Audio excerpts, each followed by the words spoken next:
Tervist! Mina olen Maitu Tund. Tänast Sellukooli tunnis ma õpetan teile asju, mida teile motokoolis ei õpetatud. Võta oma seisukoht, ära otsi tooli. Tere tulemas mu fucking elukooli. Ja esimese asjana vastaks kohe ära küsimusele, mida mul alati küsitakse. Kas mul selle varustusega palav ei ole? Vastus on küll. Mis sa ise arvad? See on sama hea, kui sa küsid kellelgi saunas, kas sul palav ei ole. On. Ja kui ma saaks iga kord euro, kui mul seda küsimust küsitakse, siis ma saaksin su emale uue kaalu osta.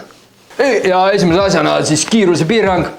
Mootorratastele ei kehti ilmselgelt, sest miks sa peaksid omale mootorratta ostma, kui sa ei saa sellega kiiresti sõita. See on sama hea, kui ma ostan oma laiakäru ja ma ei saa sellega su ema vedada. Ja järgmise asjana on siis tervitamine. Seda sa õpid juba esimeses sõidutunnis.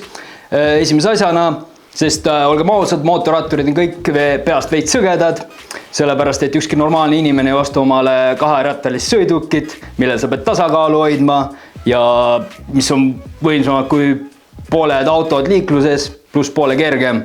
Ja et kurvis kiiresti sõites pead sa kallutama maapinna poole, et pöörata. Ja sul on jalge vahel paagidest tuleohtlikku vedelikku. Nii, aga asjad, millest ei räägita, mis on siis üles kirjutamata reeglid põhimõtteliselt, on, et kui sul tuleb maanteel vastu mõni rollujuht või siis liikurmasin, mis ei lähe mootorratta kategooriasse ja kui sa teda tervitad, siis saad esimese hoiatuse ja kui sa saad 3 hoiatust täis, siis sa pead Facebookis lahkuma tsiklirahvasgrupist ja oma load tagasi Maanteeametisse viima, sest me ei ole võrdsed. Nad ei ela seda elu. Ja samuti on seal reeglis ka lisapunkt 2.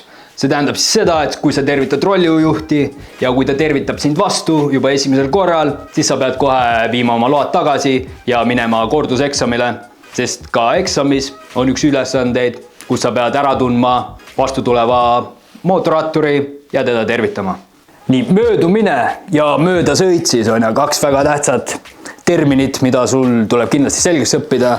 Ma mõtlen siin jaki maha kohe, siin on vähe rohkem seletamist.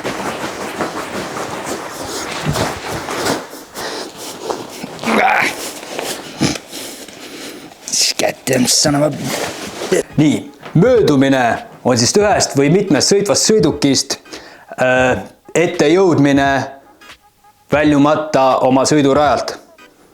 Ja see on keelatud. Aga möödasõit on ette jõudmine ühest või mitmest sõitvast sõidukist oma sõidurajalt väljumata. Ja see on lubatud. Ehk siis, kui te olete foori taga ja teie ees on ta joobalt autosi ja te tahate sõita kõige ette, et sealt varakult nahvu tõmmata, siis te ei või mööduda, aga te võite mööda sõita autodest. Aga te peate ka kindlasti veenduma selles, et see manööver oleks ohutu, sest paljudele autojuhtidele näiteks ei meeldi, kui mootorratturid eest mööda sõidavad, kui nemad on foori taga, sest nad tahavad, et sa kannataksid koos nendega. Ja sest nad on retakad ja neil on väiksed munad. See on ilmselt suurem põhjus. Sest kõik teavad, et mootorratturitel on suured munad. Kuna kui sa tahad lube saada, siis on sul füüsiline kontroll, kus kaalutakse ja mõõdetakse su munad üle. Aga kui keegi proovib teie täiesti legaalset manöövrit takistada, et ta ei taha teid mööda lasta, siis on liiklusseaduses kirjas, sul on lubatud võtta selle autojuhi tahavaate peegel kaasa. Üks tahavaate peegel sõiduki kohta. Sest kui sa ei arvesta inimestega, kes on sinu selja taga, siis nahu sul tahavaate peeglit vaja on. Järgmiseks on siis parkimine. Tihtipeale võite näha mootorrattureid parkimas nii-öelda illegaalsetele kohtadel, nagu mingi kõnniteed või midagi sellist. Aga kui mootorratas on kõnnitee peal, ta ei jää kellegi ette, ta on ilusti pargitud, siis see on palju kasulikum, kui võtta terve auto parkimiskoht ära. Palju hullem on need Bolti ja Wolti tõuksid, mis on nagu tõkkepuud sulle ette maadnud siin, nagu sa pead üle ronima. Ja pealegi, kui Bolti tõuksiga võid sa bussijaama katusele parkida, siis miks mina ei või oma mootorrattaga kõnniteele parkida, kui ta kedagi ei sega? Üldse, mis see sinu perset torgib? Las sellega tegelevad mupod ja jupod ja kapod ja muidugi MVP-d on need poed, kes siis on teinud eraldi parkimiskohad mootorratturitele. Ehk siis see on ka ainuke kord, kui sa saad parkida poe ette eraldi märgistatud parkimiskohale, kui sa ei ole invaliid. ega Bemmi juht. Nii, ja siis vaatame ka mõned mõisted järgmiseks. Esimene asi ongi siis, et mootorratturi kaasreisijad kutsutakse seljakotiks. Miks? Sest see on elementaarne. Nii, ja kui sa oled mees, siis see on sul ainuke vabandus, siis mootorratturina on sul ainuke vabandus, et kanda nahkpükse. Kui sa ei ole homo.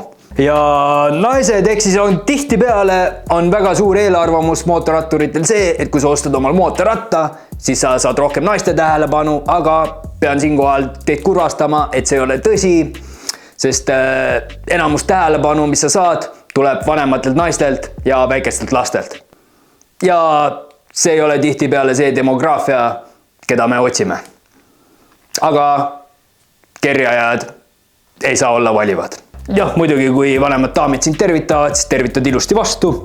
Ja kui väiksed lapsed tervitavad, siis nad üldiselt näitavad nii, see tähendab, et siis anna gaasi, on ju. Ja siis anna gaasi, ehk siis võid rahulikult piirras lasta ja keegi ei ole isegi vihane.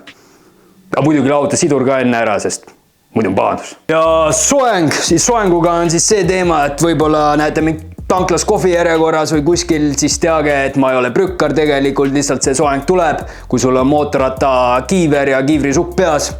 Seda kutsutakse mootorratturi soenguks, mõnel pool ka Hazy Crazy styliks. Toob saatana kuumardana, miks muidu putsi reis. See on lõbusa tuju soeng. See on Hazy Crazy style. Ja järgmiseks siis käemärgid. Nii, ja käemärkide jaoks ma panen kindad kätte, et paremini demonstreerida teile, sest sõites on tul kindad käes, ma loodan. Nii, ja esimene asi on siis tervitamine, mida sa õppisid ilmselt esimeses tunnis autokoolis. See on siis sõidad, siis lased käe alla, tervitad teist sõgedat venda. Aga samamoodi on ka üks tervitamise liik, kui keegi näitab sulle niimoodi. Ehk siis 2 sõrme ja maante poole. Ehk siis see tähendab ka tervitust ja et sõida turvaliselt. Ehk siis 2 ratast maas. Ja järgmine käemärk on siis patsutus kiivri peale. Ehk siis kui sa sõidad, siis patsutad kiivri peale. See tähendab siis seda, et politsei on ligidal. Ja tegevus on anna gaasi juurde või võtta gaasi maha. Oleneb, kas ta on sul ees või taga. Järgmine käemärk on siis niimoodi. Näitab paagi poole. See näitab siis seda, et sul on paak tühi. Ja kui näitad niipidi, siis see näitab, kuhu poole rand jääb. Järgmine käemärk on siis niimoodi. Ehk siis see tähendab seda, et on mugavuspeatus. Ehk siis kas tanklapood või kusepeatus. Aga kusepeatus mulle meeldib eraldi näidata niimoodi sõites. Aga mitte segi ajada selle liigutusega. See on ilmselgelt refi pumpamine. Ja järgmine käemärk on siis selline.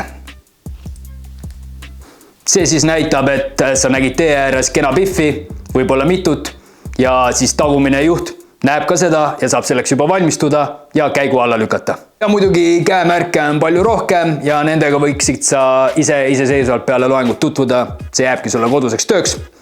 Aga mina siinkohal võtaks tunni kokku. Kui sul video meeldis, siis like, share'i või masturbeeri ja vaadake meid ka järgmises osas, kui ma näitan teile, kuidas aiakäruga ülevaatust läbi saada. Mina tänan!